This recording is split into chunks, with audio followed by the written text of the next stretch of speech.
Hello, everyone, and welcome to today's webinar. The topic of today's webinar is evaluation of a universal talus implant during gait, a combined musculoskeletal and finite element modeling approach. My name is Devyash Chandra, and I work as a biomechanical specialist here at Anybody Technology. Today, I will be the host of this webinar, and I'll be assisted by my colleague, Christopher Iversen, during the Q&A session in the end. In the Anybody webcast series, we host a variety of presenters who have used Anybody modeling system in different applications. In today's webcast, I'm very pleased to introduce our presenter, Sami Al Shweiki, who is MSc in Biomedical Engineering from ETH Zurich. Sami will present his master's thesis project on how he evaluated a universal talus implant by combining musculoskeletal and finite element modeling. This work will illustrate how Anybody modeling system can be used to provide the boundary conditions for finite element modeling. He will also be joined by his co-supervisor, Dr. Marwan El-Rich, who is an associate professor at Khalifa University. Dr. Marwan will be present as panelist and can answer questions in the Q&A session. Sami and Dr. Marwan's research is already published in Journal of the Mechanical Behavior of Biomedical Materials, and you can go and check out the paper if you would like to read the very details of their work. The presentation will start in a few minutes or so, but just before we start, I will give a general introduction and overview of Anybody modeling system for those of you who are unfamiliar with the software or musculoskeletal modeling and simulations in general. First of all, I would like to draw your attention to the control panel. Our regular attendees would have noticed that there is a new user interface. The control panel now appears on the top right side of your screen.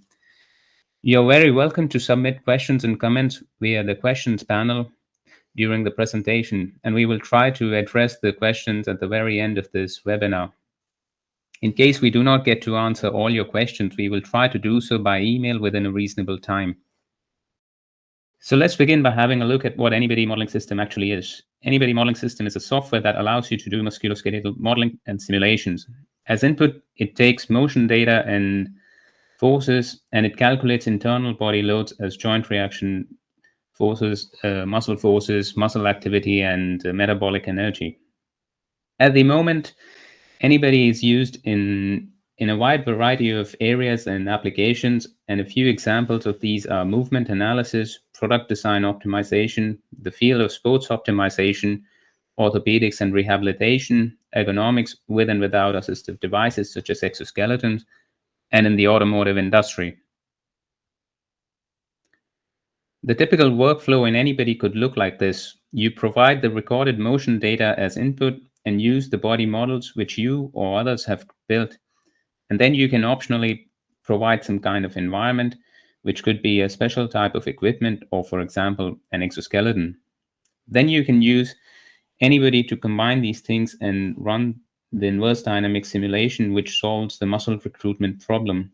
This basically means that we go from motion to calculating the internal body loads and the interaction with the environment in some cases. You can then output the results and use it for post-processing with, for example, some kind of finite element tool. That many users also close the loop completely by doing some kind of design optimization and then run this cycle multiple times. This actually brings me to the end of the introduction, and I will hand over the word and presenter role to Sami instead. So thank you everyone for joining, and thank you Dave for the introduction. You saved me some time on the introduction of the paper, so I guess we can just jump right into the topic. So during daily life activities such as walking or running, there is a very complex interplay of all the components of our body, and specifically during this activity, there is one joint that plays a crucial role, the ankle complex. So the ankle complex, rather than a simple joint, is more like the combination of multiple joints, as you can see here. It's the interplay of the talocrural joint, which includes the tibia and the fibula, the subtalar joint for the calcaneus, and the navicular joint for the talonavicular joint. And right in the middle of all of those joints, there is the talus bone.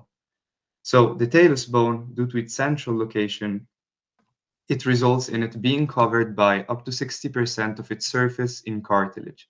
Additionally, being it's basically squeezed in there, it also results in it having no tendinous attachment. And therefore, the blood supply to the talus bone is usually poor. And this makes it very prone to avascular necrosis.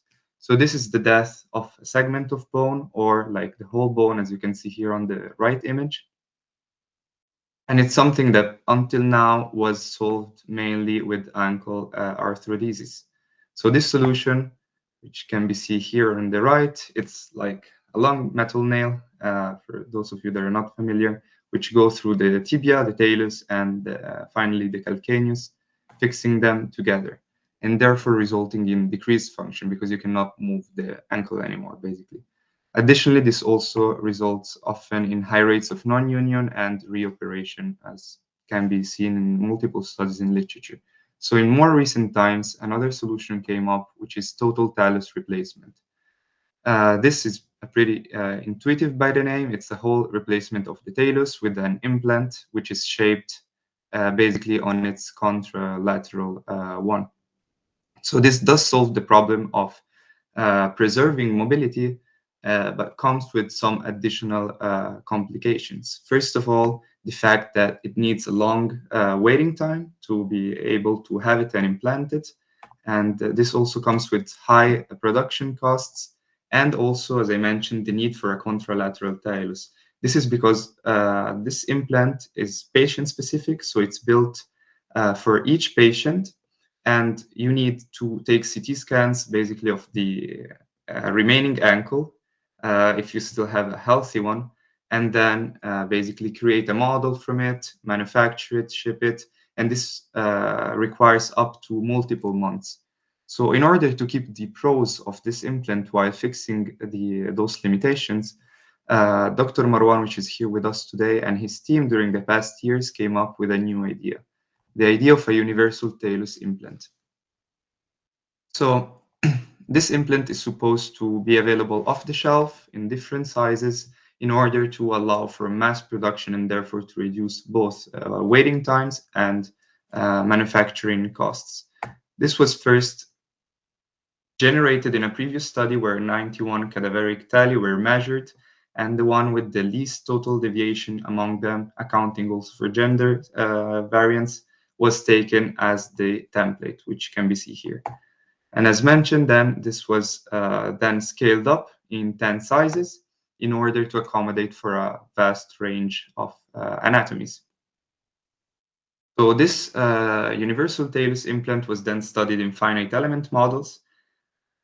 Basically, CT scans from cadaver ankles were taken and used to build static finite element simulations in different positions, as is portrayed here. And the implant was then inserted in the ankle complex, and basically the contact characteristics on surrounding joints and cartilages were analyzed. Additionally, in a further study, a polycarbonate urethane layer was added to the originally purely cobalt chromium implant in order to improve those contact characteristics. So this shows the potential of finite element simulation in cases such as the ankle complex, where basically it's almost impossible to study intra-articular contact characteristics in vivo studies, and it's very difficult to do it in ex vivo. Nevertheless, those studies came with some limitation. First of all, it's the fact that only static simulations were conducted, and those therefore used approximative load and boundary conditions. So you fix some bones, you apply the load on others, and analyze statically the behavior. Therefore, this, while being still very insightful, fails in replicating the physiological scenario that we saw at the beginning of, for example, the model that was running, where there is a big interplay of kinematics and kinetics. So this is the case for the vast majority of the studies that we found in literature on the ankle complex. They're always static and with approximative condition. And the very few studies that do try to study the ankle in a dynamic manner either failed by focusing only on one joint, or they do include all the joint of the ankle complex, but they cannot focus on contact mechanics, as the model would be too complex to include also cartilage, for example. So in general, we end up having no studies on contact characteristics in the whole ankle complex in a dynamic context. So the ambitious aim of this study was therefore to create a high-fidelity, dynamic, finite element model of the whole ankle complex and use it to simulate the contact characteristics in the ankle joints surrounding the talus, so all peri-talar joints, during the stance phase of gait specifically. And this would then be used to investigate the performance of the universal talus implant with and without additional compliant layer to it. So the first idea that we had to do this was to basically start with motion capture data, in general gait trial data from a subject that we then would input into musculoskeletal simulation to obtain kinematics and kinetics of the stance phase of gait. Those would then be used as input as loading and boundary condition in a finite element method to model to finally study the contact characteristics. So this is very nice, but also comes with some requirements and also challenges. First of all, we need a musculoskeletal model that is complex enough for us to have at least all the joints surrounding the talus modeled separately. Additionally, we also need a finite element model, and for that we need bone geometries. And lastly, maybe the most hard to fulfill is the fact that ideally we would like to have consistency across all domains, and that means that we would like to have data that comes from the same subject as the musculoskeletal model is based on and the finite element as well. Otherwise, you would end up having inconsistency due to difference in bone geometries. So our path towards the solution to those problems started with the GM foot model. So this is a musculoskeletal model that includes all bones of the foot. It also includes intrinsic and extrinsic muscles, as well as all the joints modeled and all ligaments. This was developed by Antibody Technology with the Glasgow Caledonian University and the University of Maastricht. And it works in combination with the TLEM 2.1 lower extremity model. And it is, at least at the time of our study, was open source available in GitHub. And it also came with some applications available. So if we look a bit more in detail at the foot model itself, specifically at the joint, we see that our joints of interest, which are the ones surrounding the talus, are modeled for the talocrural as a revolute joint in dorsi-plantar flexion, as a revolute joint as well for the subtalar in inversion and eversion, and the talonavicular joint is modeled as a spherical, so it has 3 degrees of freedom in rotation. So this solves the problem of having a musculoskeletal model that is detailed enough to have all joints surrounding the talus modeled. We're left with where to find the finite element model and the gait trial data. So if you remember a moment ago, I mentioned the fact that there are some example applications available together with the model, and by that I meant that there is indeed gait trial data from the same subject the model is based on, together available with the model itself. So this solves the problem of having the gait data and the musculoskeletal model. And the new pipeline of the project would therefore start by being inputting those data as they've introduced in the introduction of how Antibody works into the musculoskeletal simulation and use it to generate kinematics and kinetics output of the sense phase of gait. So at this point, we're left with how to have a finite element model that is consistent with the previous steps. And I think now it's pretty clear what the solution is. And this is to basically extract the bone geometries themselves from the musculoskeletal model in Antibody and use them to build a new finite element model in which finally input our data to create the simulation. So if we first look a bit more deeply into the musculoskeletal simulation, This, as mentioned before, is simulated the whole stance phase, so from heel strike to toe off, and was mainly divided in 3 steps.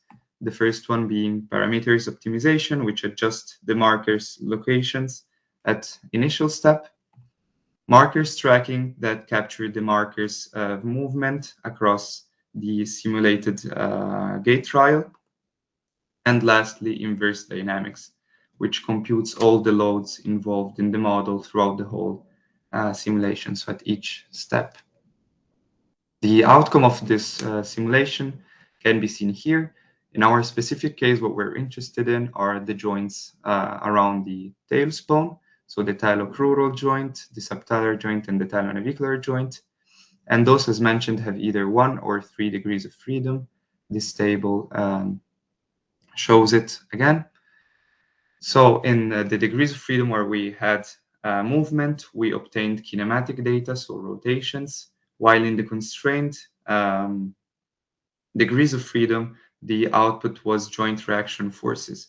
So those are forces or moments that one bone would basically exert on the adjacent, but that is blocked by the constraint. And this accounts for all the forces involved in general in the model. So it accounts for gravity, muscles and ligaments, external forces. So it's basically an overall estimation of all the forces involved in each direction at each joint. So now that we have the data, we're left with having to build the finite element model. And as mentioned, we started with the model in Anybody. We exported the geometries of the bones at step 0, so at heel strike, as STL files. We then processed them by smoothing and polishing the surfaces, and we then imported them in HyperMesh. So in HyperMesh, we generated the mesh of the bones, but we also created the cartilage. As this is absent in the musculoskeletal model, we had to manually create that. So for this, we used 4 layers of C3D8 solid elements, which create in total a thickness of 1.5 millimeters on each bone. Here you can see it more in detail. We have here the fibula and the tibia, the talus, the calcaneus, and the navicular. And here you can have a better look at the mesh for the bone and the cartilage, where the cartilage is in pink, and the mesh at the subchondral bone underneath, as this is different from the rest of the bone. So now that the model was meshed, it was ready to be imported in Abacus as INP files and be ready for the setup of the simulation. But before that, we're still missing one fundamental element of the study. As for now, everything was using a biological ankle, so it's just a normal ankle. So we still need to include our implants. So to do that, we measured the volume of our talus. We compared it to the size chart that we briefly showed at the beginning, and it resulted in having the size 8 of the implant being the most similar to our case. We therefore picked this implant and we aligned it to the biological talus in order to include it in the models. This was then meshed similarly to what was done for the biological one. So we generated the PCU implant, which is basically the cobalt chromium implant covered by the compliant polycarbonate urethane layer. And this was meshed exactly like the biological one. And the second one is the purely metallic one, so only cobalt chromium implant. This was scaled up by 0.5 millimeters in thickness, basically, to account for the absence of cartilage on this one. So we finally end up with our 3 models, the biological one, the one with the cobalt chromium implant, and the one with the PCU coating implant. So those have slightly different material properties. Here you can see a table. I'm not going to go through everything. It's just worth mentioning that for bone and metal, we used linear elastic properties, while for cartilage and PCU, we used hyperelastic Ogden formulation. So regarding some details of the Abacus setup, We define the bone and metal as their shell elements with a thickness of 1 millimeter. For contact, we use surface to surface with penalty method and a stiffness factor of 15. In the normal direction, hard contact was defined, while tangentially for the contacts, friction was applied with a coefficient of 0.01 replicating natural cartilage. So the cartilage was also tied to the underlying subchondral bone using a tie constraint, and the same is true for PCU for the underlying cobalt chromium in the last model here shown. So now that we have the setup, we are still left with how to actually put the models in motion, right? So roaming around literature, we came across those studies on the knee joint, where their goal was actually to do the same thing that we aim to do for the ankle. So they want to do a finite element model to simulate the stance phase of gait and study the contact characteristics. So what they did was basically, if we look at the model on the left, was to fix the tibia in space and to tie the femur to a reference point here shown in red. This reference point is located at the center of rotation of the joint. And this was then used as basically an input point, like a gate, to add all the kinematics and kinetics. So the curves that you see here around are like the curves that we obtained from the musculoskeletal model, and they therefore use this point as a control point for the whole bone. And they then simulated up until 20%, as this was enough for their basically region of interest. So we decided to do the same for our model. The thing is that it's you can see that it's a bit more complex, as we don't have one joint and two bones. We have 3 joints and 5 bones. So how we decided to do that was basically to fix the talus bone in space with an encaster function in abacus.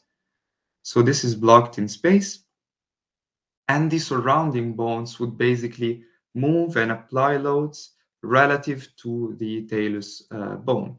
So every surrounding bone would have its reference point. If we take the navicular as an example, here shown in light blue, it has its reference point at the center of rotation of the joint. It's tied to it, and this would then move and rotate relative to the talus bone. The same is true for the others.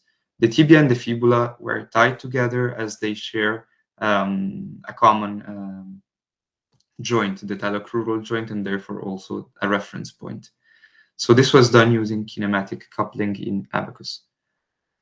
So all those loads and motion, as I mentioned, were relative to the talus, and for that we needed local reference frames. Those were exported from anybody. So this is something we can get from the musculoskeletal simulation, both the center of rotation of the joints as well as local reference frames in which the motion and loads are expressed in. So if we take the talocrural joint as an example, here in green, we can see the kinematic curve, so the plantar and dorsal flexion rotation, as well as the joint reaction forces and moments in the 5 constrained degrees of freedom. And those are all expressed relative to this reference frame. All the angles in the study were basically set as 0 at the heel strike, so at starting point, in order to guarantee consistency across studies. And in our study, we decided to simulate up until 83% of the stance phase of gait. This, as this includes the vast majority of the motion for all joints, as well as the highest peak point in loading in the ankle complex. So the same is true for the subtalar joint and the talonavicular joint.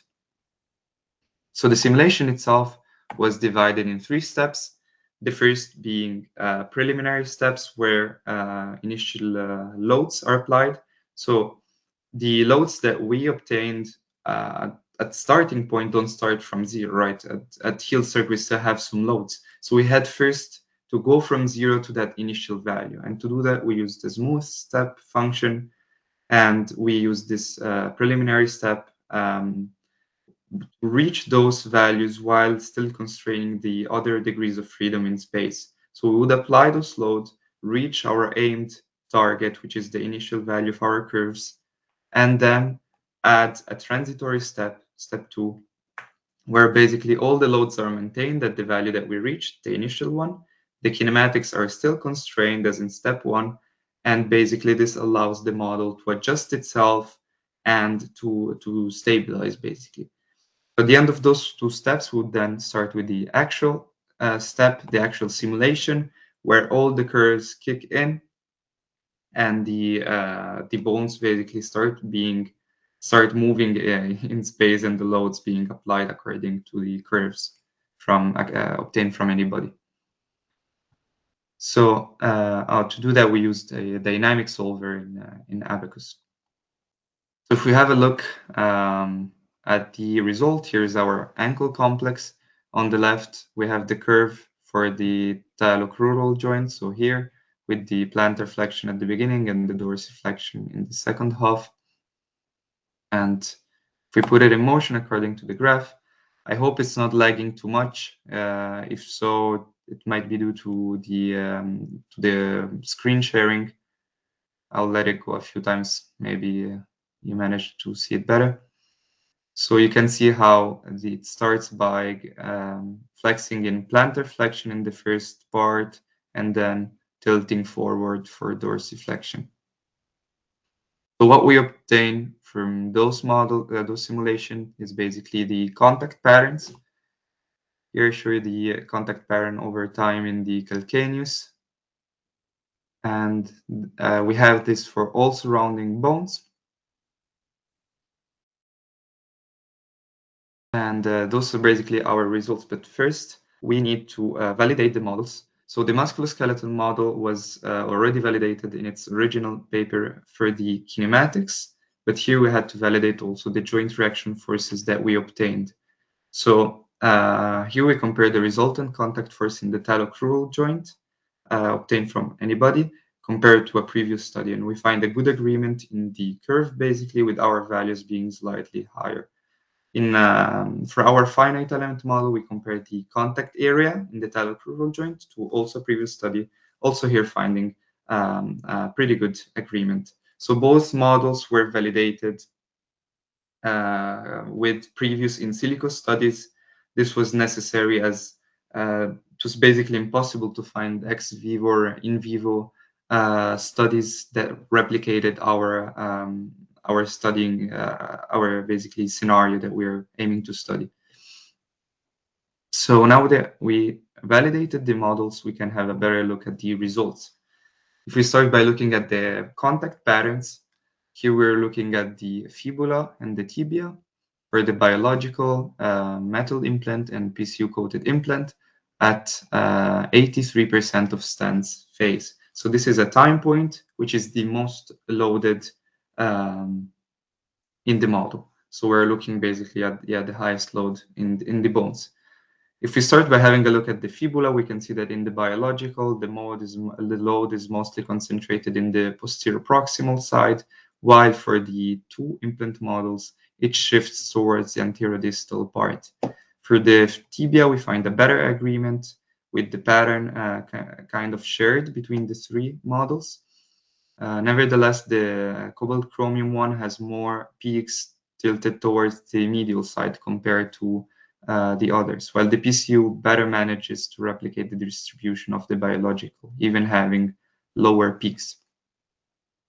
Kind of the same pattern can be seen if we look at calcaneus and navicular bone. So the PCU coated implant always has like a more distributed load compared to the purely metallic one, and it's also more similar to the biological. For the calcaneus specifically, the biological talus is a bit more tilted towards the medial side compared to the implants, and this is due to the intrinsic geometry of the implant itself, as this is slightly different, of course, from the biological. For the navicular, on the other hand, we find a pretty good agreement in load distribution across all models. So this was a time step, but if we now look at the evolution over time, Here we're looking at the peak contact pressure for the 4 bones, fibula, tibia, calcaneus, and navicular.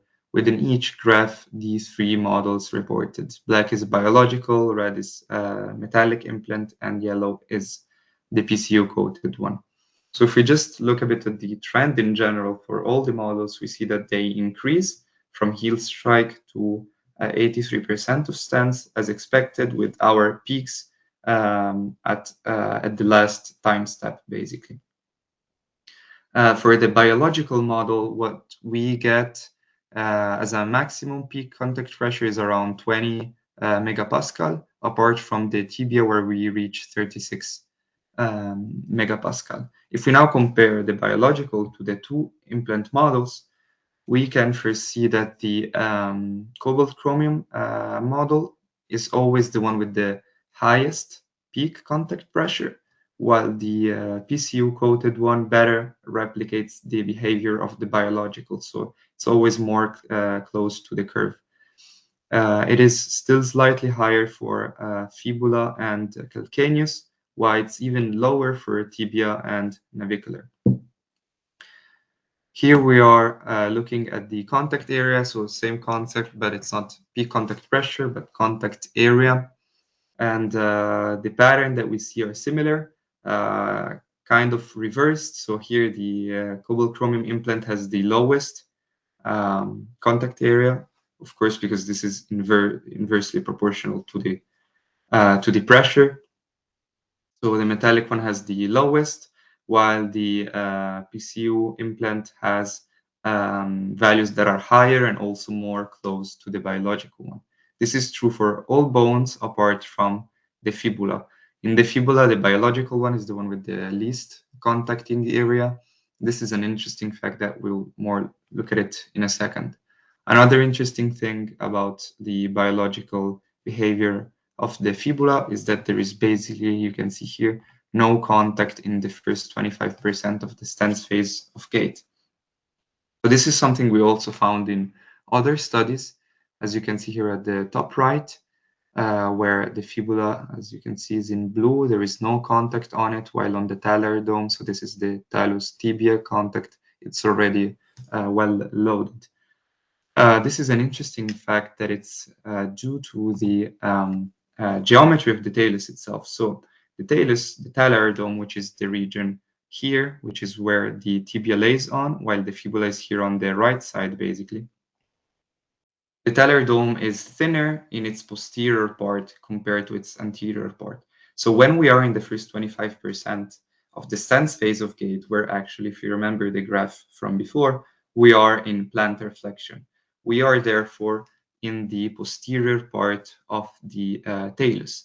Therefore, the tibia and the fibula, which create like a mortise around the talar dome, is basically more loose as the talus is thinner.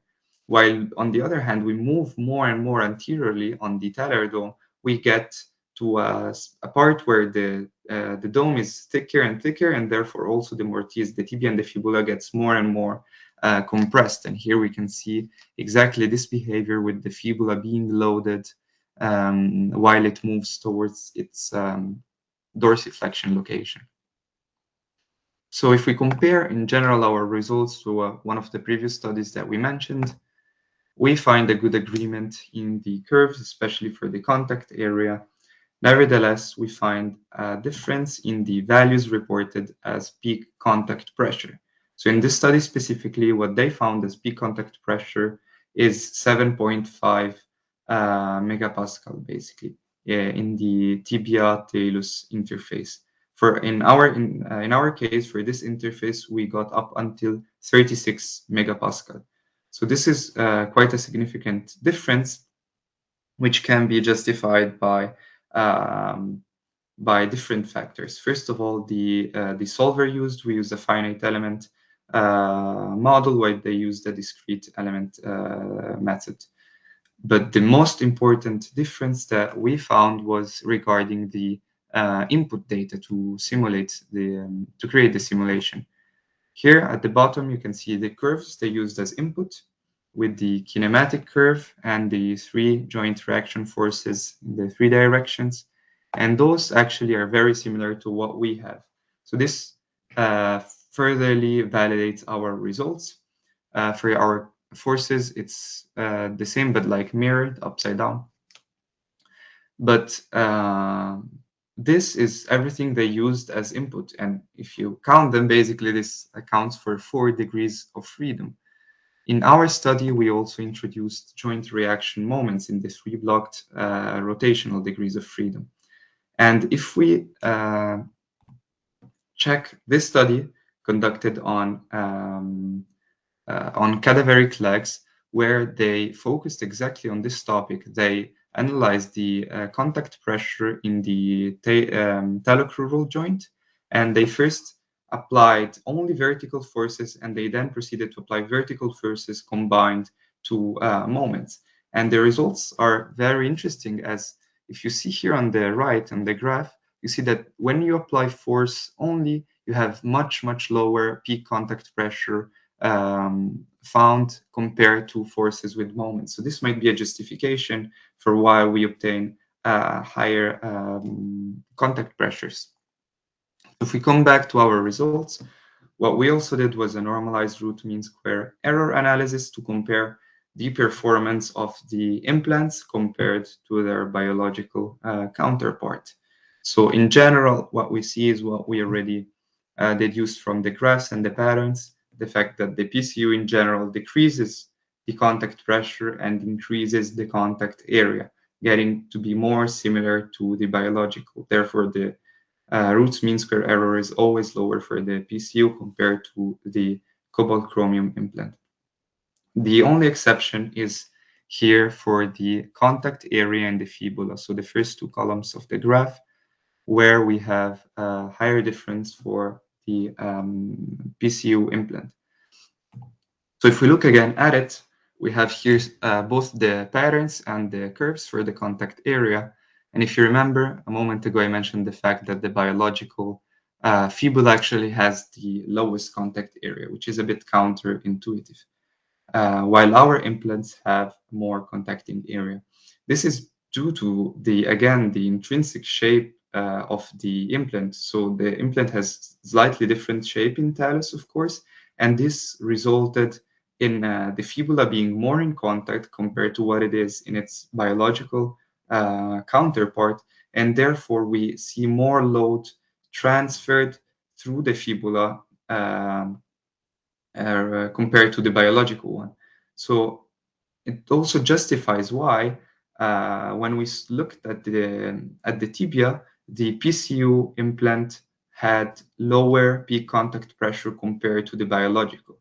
So this might seem like the implant outperforms the biological implant, the biological talus, which is of course not the case. The thing is that the load is simply transferred differently. Instead of going more through the tibia in the case of the implant, due to its shape, it's also slightly transferred more through the fibula.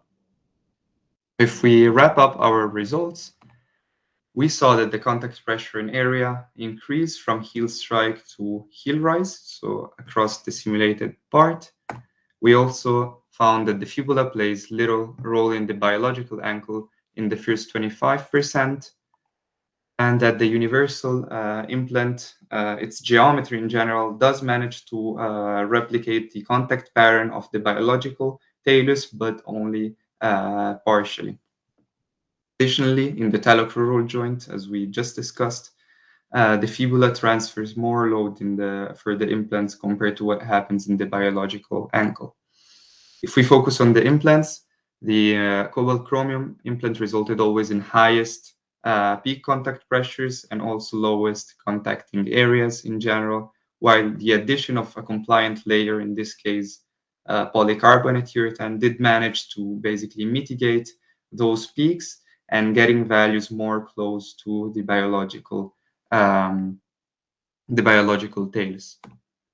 So of course those results are very interesting, and but they also come with some limitations for this study, right?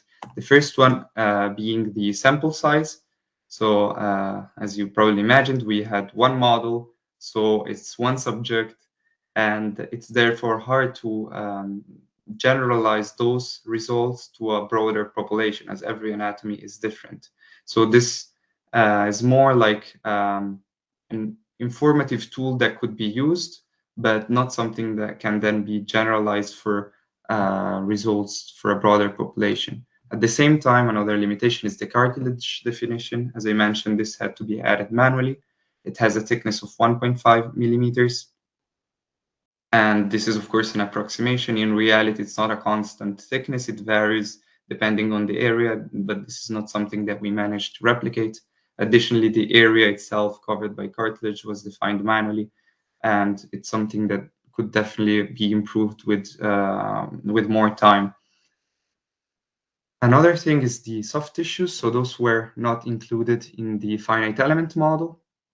Nevertheless, their effects are taken into account in the musculoskeletal model. As we mentioned, the model in anybody has muscles and ligaments, and their effect is already included in the data that we exported, so the forces and the kinematics. Nevertheless, we believe it might improve accuracy to also add them in the finite element one. And lastly, how we control the degrees of freedom, still while being based on other studies, the ones that we saw on the knee,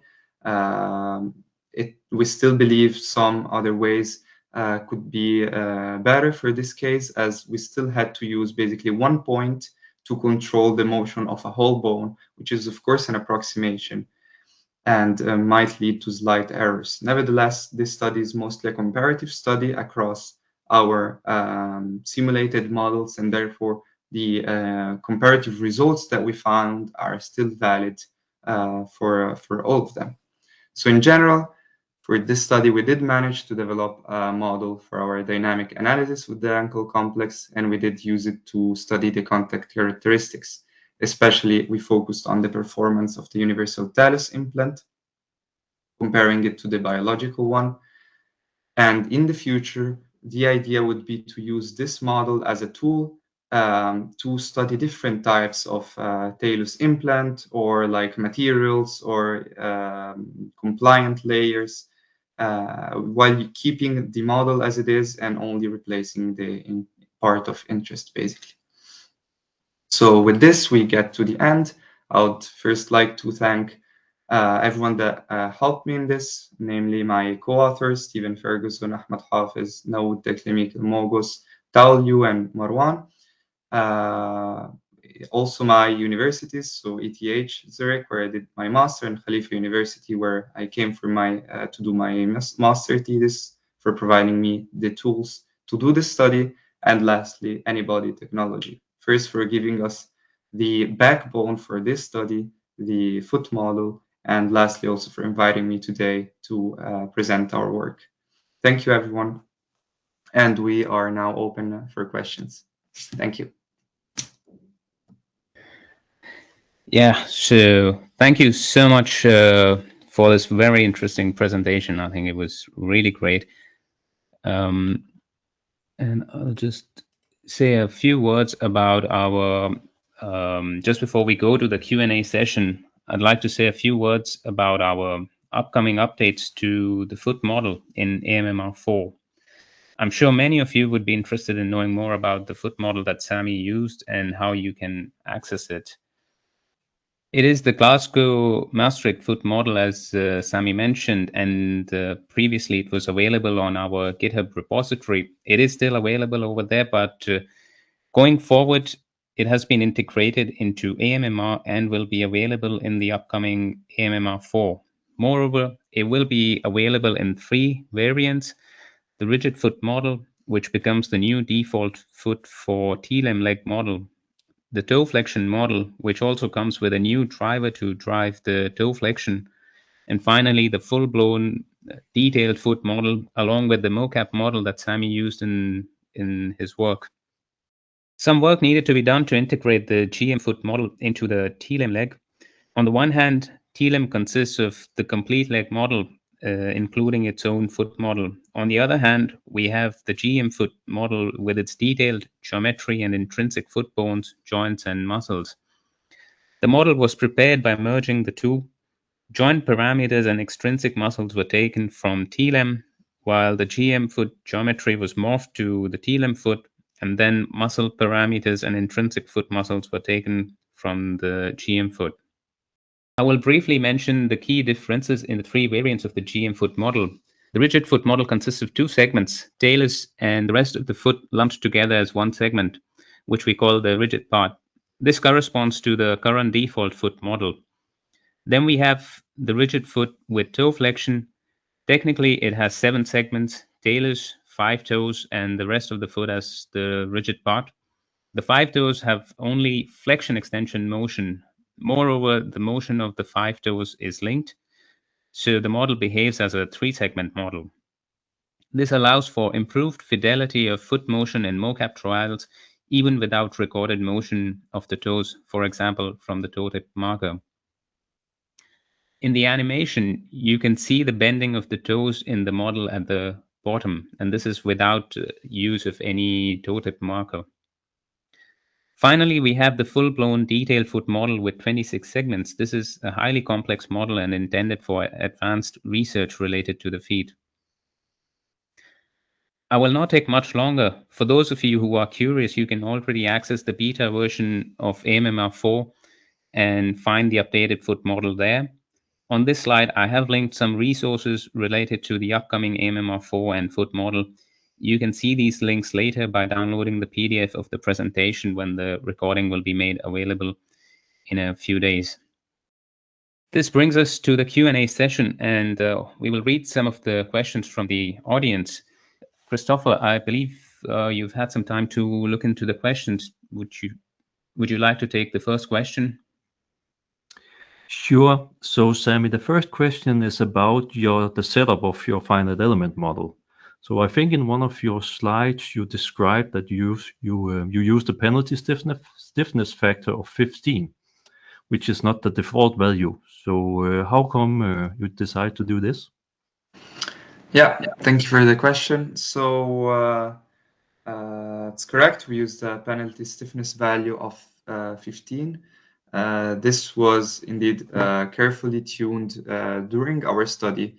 So for the penalty method, Abacus computes automatically a value, a stiffness, and this can be tuned with this stiffness factor, basically, which is something you multiply to what Abacus computes automatically.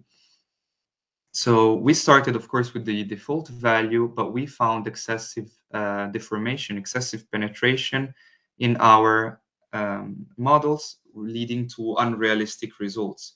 There were basically singularities in how the cartilage deformed, being really unrealistic. And we tried many things. We basically created a sub-model with only the talus and the navicular, and to do tests on it, and we tried to find the issue by changing material properties, element structures, and at the end we realized the problem laid on this penalty method. So when the penalty method does allow some penetration between surfaces to basically soften up the model, and a higher stiffness is preferable, but it also comes with more computational time. So if you increase the stiffness factor, for everyone maybe interested in doing it, the more you increase, the more computational time it will require to run. Nevertheless, it's also true that the more is better for the simulation itself, as interpenetration is not something realistic in itself. So we basically decided to tune this value in order to guarantee reliable results, while still we couldn't just put 1,000, right? Because it would make the results, it would make the computational time too long. But at the same time, we also realized that after a certain value, we would basically reach a plateau where there was no more improvement in the outcome anymore. So 15 was basically the sweet spot for this, where we had reliable results while still having an okay computational time, basically. Perfect. Thank you very much. Thank you. Yeah, so we have some more questions, Sami. The next one is from our audience again. Have you considered including dynamic CT scans in your pipeline, and in this way, the joints are defined with a more realistic way, as the cartilage can be compressed and the rotation point can change the contact surface, and at the same time estimate pressure. So it's a very interesting point. Great question. Thank you. It's not something it's not something we did, of course, as you saw, but it's definitely a possibility and something that indeed might improve the model in the future. We didn't have those resources available, so dynamic CT scans, but it's something that I would say it's worth looking into for a future improvement on the model. Yes, I agree. Yeah, Dr. Marwan, you have something to add? Yes. Thank you for this. Well, first of all, thank you, Sami, for your excellent presentation, and also for the audience for these interesting and relevant questions. Just to follow up on what Sami has said, indeed, this is a very interesting question. And if we have a dynamic CT scan, this will be basically will help us running the finite element model even without the musculoskeletal, because it will give us basically the kinematics in an in vivo condition.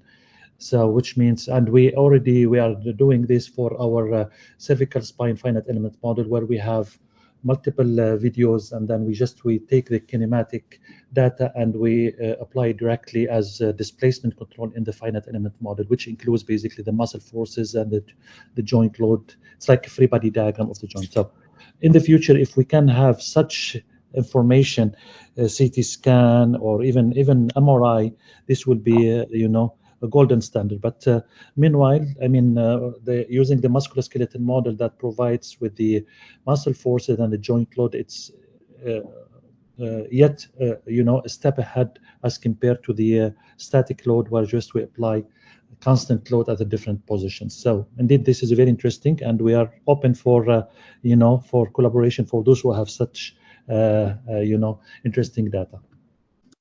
Thank you so much for this answer and your comments, Dr. Marwan.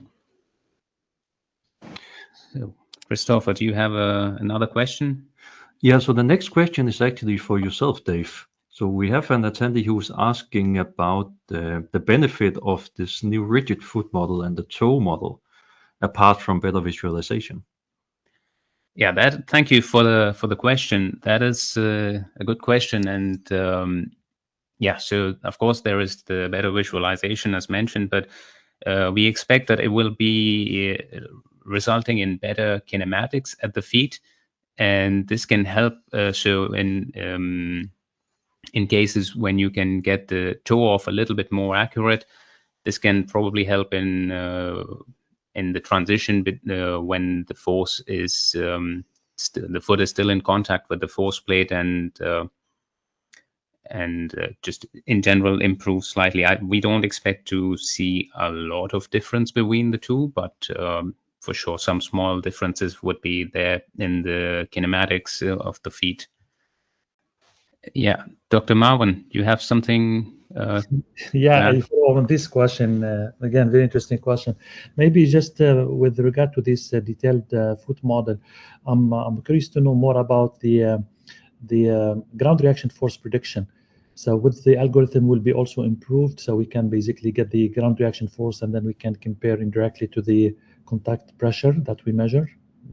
Yeah, that is the ground reaction force prediction should also be a little bit better, and that's because normally when we have this toe flexion, it will capture this moment of toe off much better than what we are able to do right now, where the toes just start moving with the rest of the foot.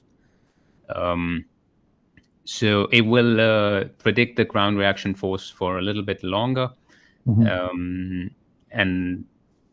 yeah, that can improve in this transition period. Excellent. Yeah, we're looking forward to see this, and then we can validate with the experimental data. Thank you. Thank you. Yeah, so we have one more question here. So can you drive your finite element analysis using ankle joint contact force derived from a rigid foot model whilst keeping the kinematics from your multi-segmental foot model constant?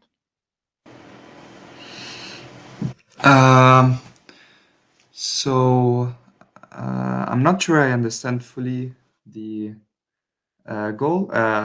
So yes, first of all, yes, you can do that. Basically, in the model, you can input whatever data, whatever gait data that you obtain, so forces and kinematics. It's something not complex to do, so it's definitely a possibility, but I wouldn't, because if you say a rigid foot model, therefore, I guess the only contact force you mean is in the talocrural joint, so between the tibia fibula and the talus. But then the other, for the other joints, the subtalar and the talonavicular, you would have no forces as it's a rigid foot. So you could keep the kinematics and kinetics that we obtain from our model for those joints, if this is the question, yes, and you can only modify the one for the ankle. This indeed is an option. Yeah. Thank you so much, Sami. So the person came back with the reason and why they ask is because amazing. there is opportunities for collaboration where they use a rigid foot model. So yeah, I will put you in contact and then you can take it up later. Amazing. Sounds good. Great. So I think we are out of time. So and I'll have to end this webcast now. So thank you so much for attending. The recording will be uploaded soon. I think within this week we will have it on our website. Yeah, once again, thank you so much, Sami and Dr. Marwan. Thank you for hosting us, guys, and thanks everyone thank for you very much. participating. Yeah, thank you for the opportunity, and thank you for the audience also for the relevant questions.